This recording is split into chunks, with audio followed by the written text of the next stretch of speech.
Yesterday, a double rapist was sent into a women's prison, and for the legal reasons you've cited, I'll need to be careful about what I say. But this scenario is exactly what I tried to stop during the passage of Nicola Sturgeon's Gender Recognition Reform Bill. But I was voted down by the narrowest of margins, and even with the flawed bill in limbo, violent criminals are exploiting the system and putting vulnerable women at risk.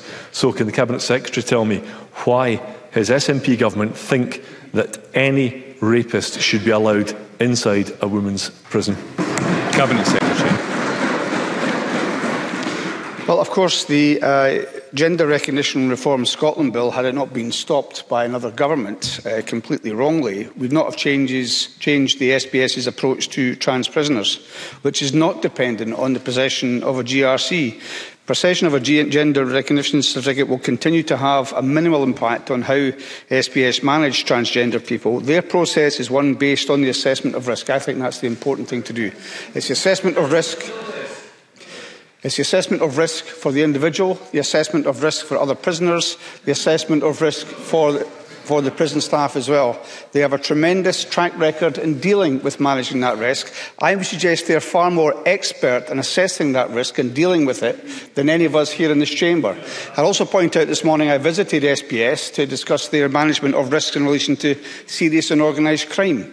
The SPS is a fantastic organisation which deals with managing risks every day of the week. They have a great trans record in relation to trans prisoners, and I have faith in their ability to evolve their policy to continue that track record. Thank you. Can I encourage members both to listen to those asking the questions but also those answering the questions? Russell Findlay. So pretty much as expected, the Cabinet Secretary immediately tries to shift the blame on to someone else, in this case the UK Government and indeed the Scottish Prison Service. No one doubts their professionalism or public interest in public service. What Keith Brown, I think, knows full well is that his government has the power to stop and to intervene, stop this and to intervene.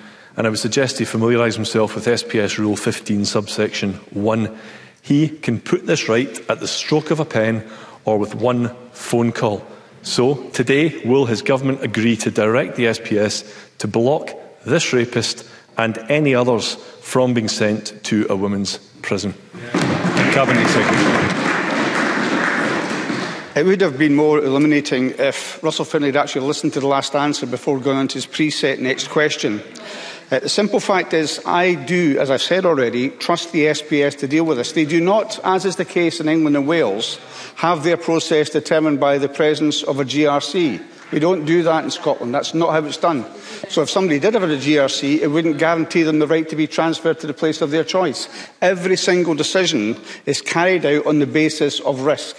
I trust the SPS to do that. Of course I'll be interested, as will the Parliament, in the policy review. We can have a discussion about that review when that comes back. But as things stand, I trust the SPS, and that is evidenced by their track record. When they have a case of a trans prisoner, everybody, including health, possibly psychiatric and other assessments are made. That is the right way to deal with these situations.